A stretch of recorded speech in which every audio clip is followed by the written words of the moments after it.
Dear student, Assalamu alaikum.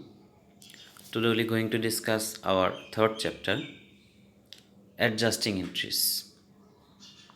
So let's begin. Our first topic is timing issue or time period assumptions. So what is timing issue? We have said that the economic life of a business is divided into some artificial time period. This time period is known as periodicity concept or time period assumption. So it may be for 1 month, 1 day, 1 week, quarter, or a year. In case of a very small business for retailer, they record their accounting period for 1 day. That is to say, for tea staller, uh, they record their accounts for only 1 day. That is, they find out their profit and loss for every day. When it is a simply larger organization, they may record it for a 3 month or for 6 months or for 1 year. We have also said that most of the companies in Bangladesh, they record the accounting periods for 1 year. So it's very important for adjusting it is because we have to first identify what the accounting period is. Our next topics is timing issue, accrual basis versus cash basis of accounting. আমরা আগেই বলেছি যে আমারটা বোঝার জন্য এই চ্যাপ্টারটা অন্তত আমাদের বাংলায় বলা দরকার। অ্যাক্রুয়াল বেসিস অ্যাকাউন্টিং এবং ক্যাশ বেসিস অফ অ্যাকাউন্টিং আমরা আগে বলেছি যে আমরা এখন যে অ্যাকাউন্টিংটা করছি সেটা অ্যাক্রুয়াল বেসিস অফ অ্যাকাউন্টিং, বকেয়া ভিত্তিক লেনদেন। আর আরেকটা হচ্ছে নগদ ভিত্তিক লেনদেন। বকেয়া ভিত্তিক লেনদেনের মূল কথা হচ্ছে যে revenues are recognised when earned, আয় তখনই রেকর্ড করব যখন অর্জন হবে, rather than when cash is received. নগদ টাকা কখন পাই সেটা ফ্যাক্ট না। আবার এক্সপেন্সের ক্ষেত্রে expense are recognised when incurred rather than when paid.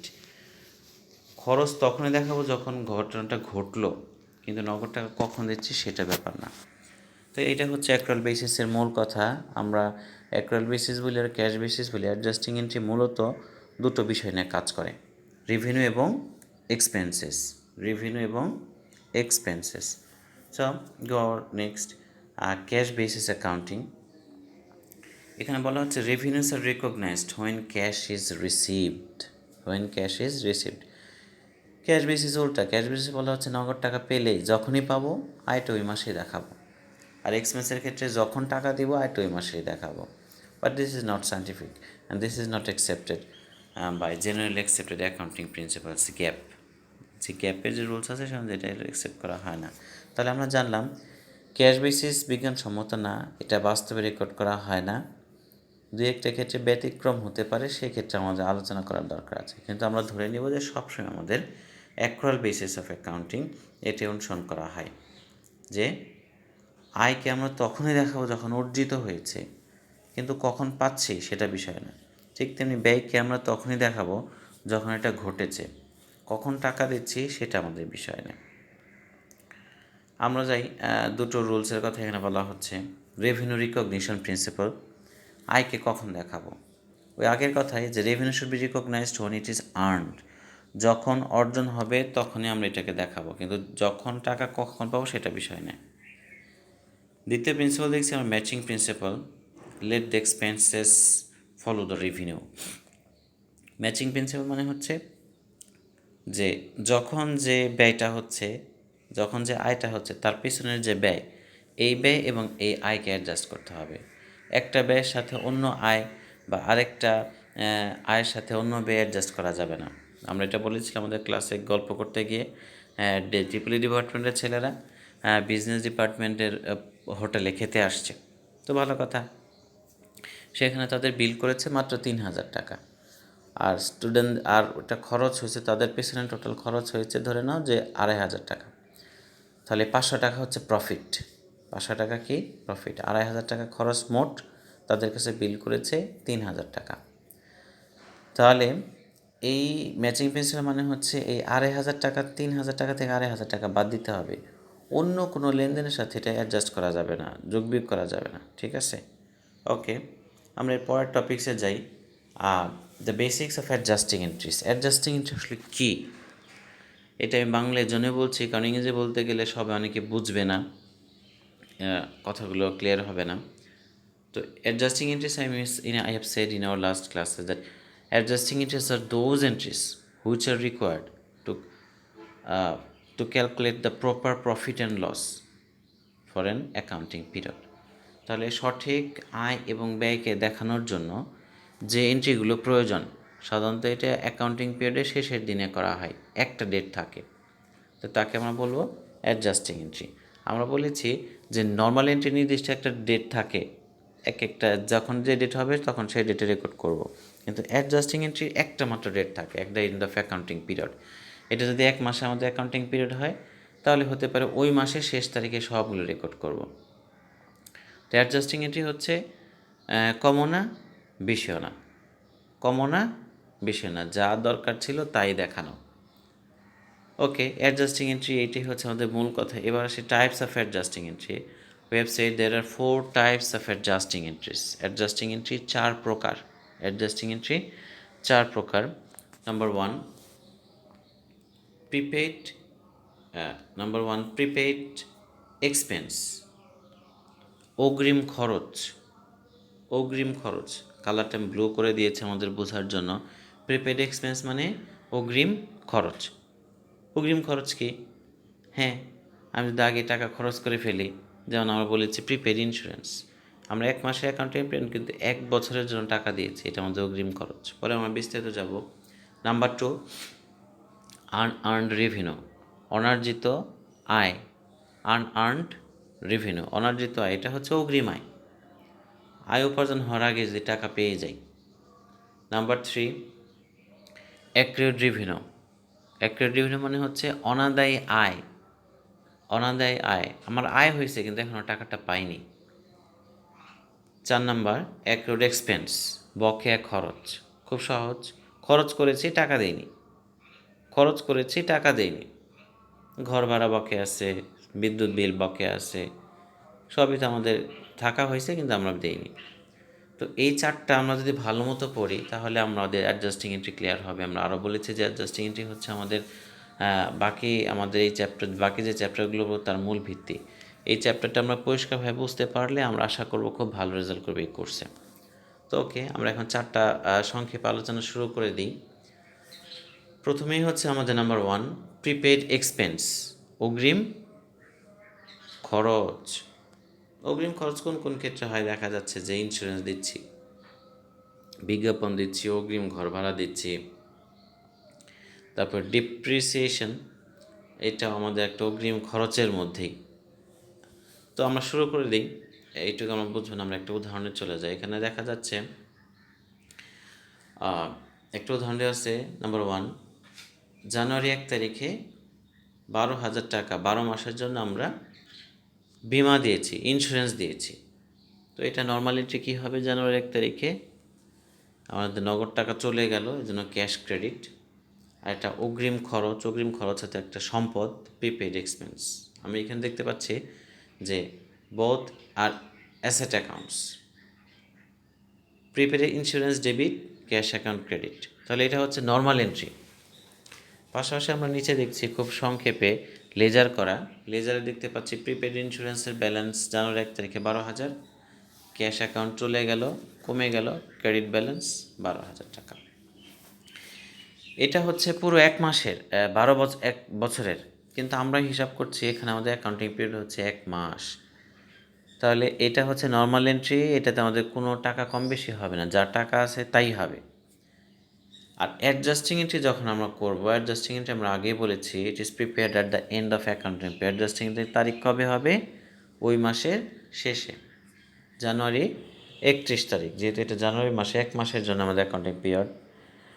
তো তখন কি হবে? 1 মাসে আমাদের কত টাকা খরচ হয়?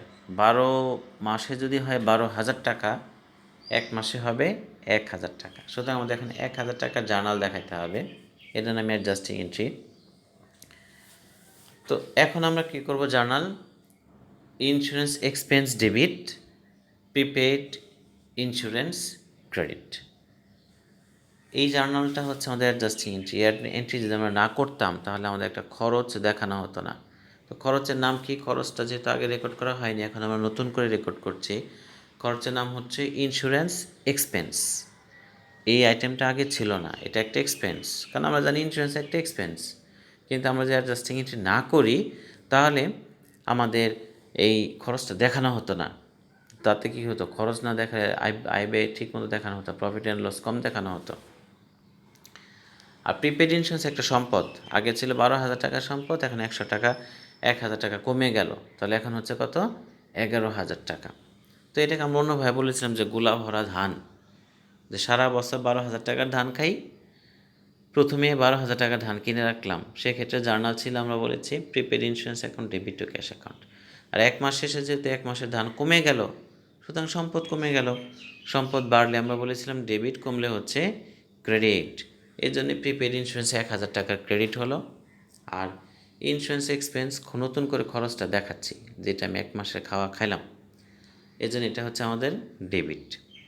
এবার যখন আমরা লেজার করব, লেজারের ক্ষেত্রে আমরা দেখতে পাচ্ছি যে প্রিপেড ইন্স্যুরেন্সের ব্যালেন্স এখন 11,000 টাকা, কারণ 12,000 টাকা ছিল, 1,000 টাকা খেয়ে ফেলছি, থাকলো কত? 11,000। আর যত টাকা খাইছি এই মাসে, এইটাই হচ্ছে আমাদের অ্যাডজাস্টিং এন্ট্রি। তাহলে নতুন করে একটা আইটেম বাড়লো, তার নাম হচ্ছে ইন্স্যুরেন্স এক্সপেন্স। তার নাম হচ্ছে ইন্স্যুরেন্স এক্সপেন্স। তো এই একটা আইটেম আমাদের শেষ, একটা উদাহরণ শেষ। আমরা আরও একটা উদাহরণে যাব। দ্বিতীয় উদাহরণে আমরা দেখছি ডিপ্রিসিয়েশন। ডিপ্রিসিয়েশন কি? আমরা বলেছিলাম যে সম্পত্তি ব্যবহারজনিত ক্ষয়। সম্পত্তি ব্যবহারজনিত ক্ষয় সাধারণত কোনো দীর্ঘস্থায়ী সম্পত্তির ক্ষেত্রে এই অবচয়, বাংলা কি বলেছিলাম? অবচয়। বাংলা আমরা বলেছিলাম কি? অবচয়। এই যে সরিয় অবচয়।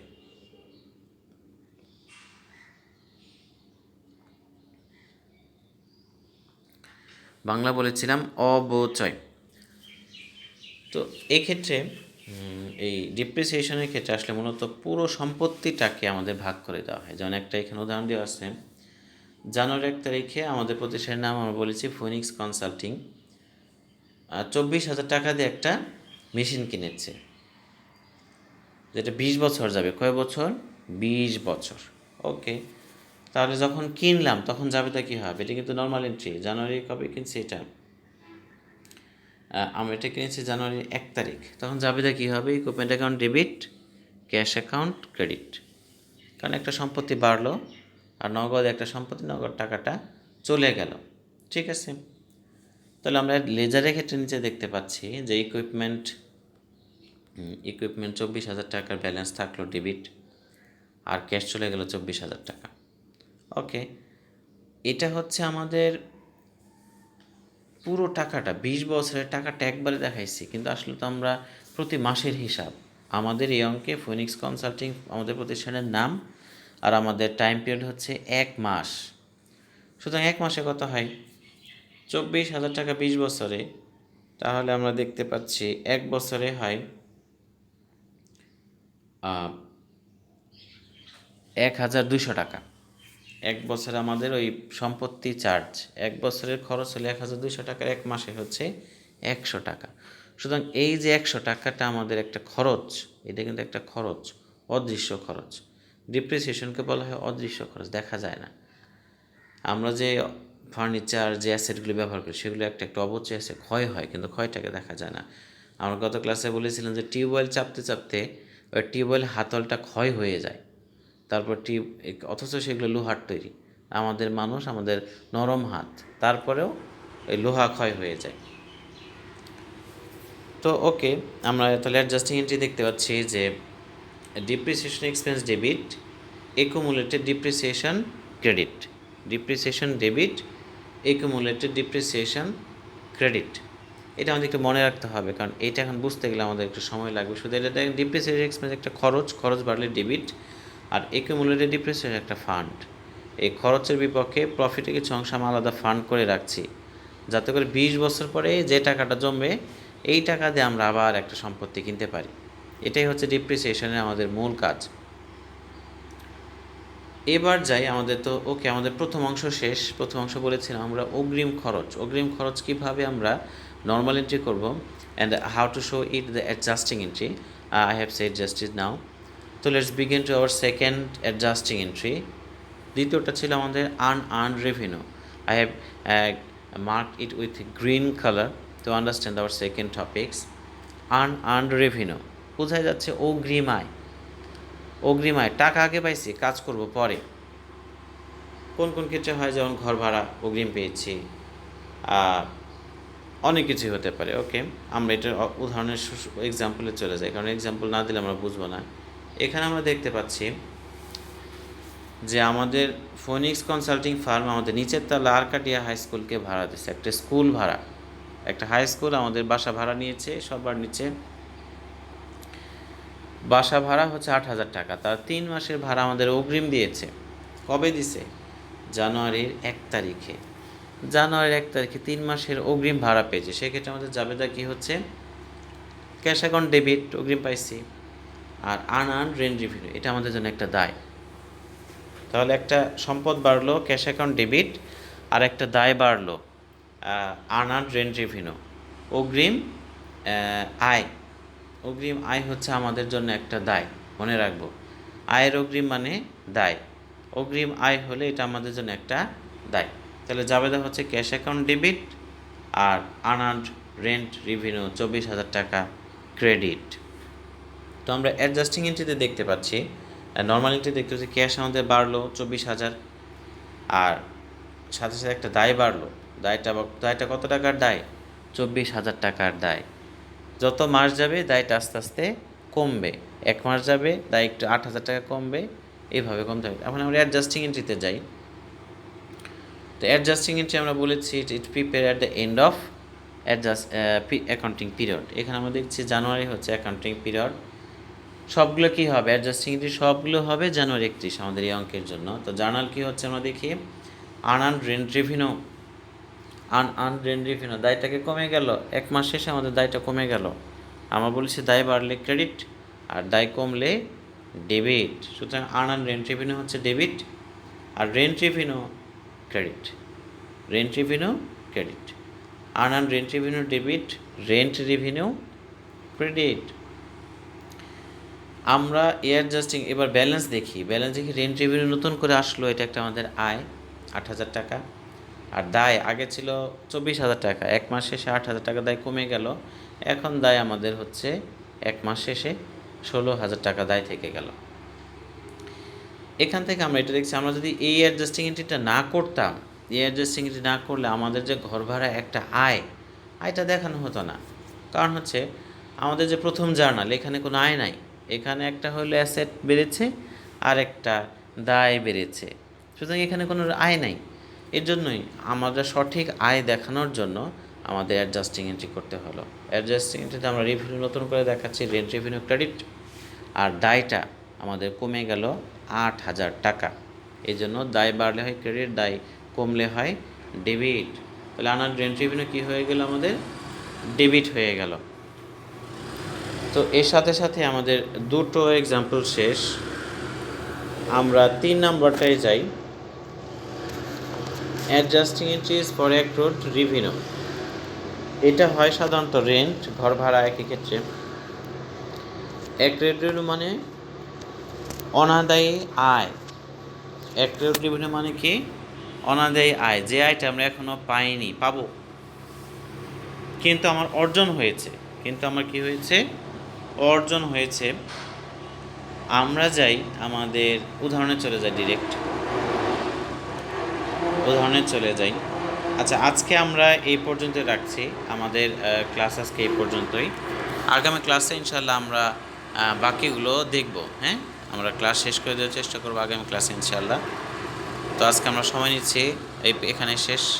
আল্লাহ হাফেজ। সবাই আমার কথাগুলো মনোযোগ দিয়ে আস্তে আস্তে পড়বেন এবং এক্সাম্পলগুলো ভালো করে দেখবেন। Thank you.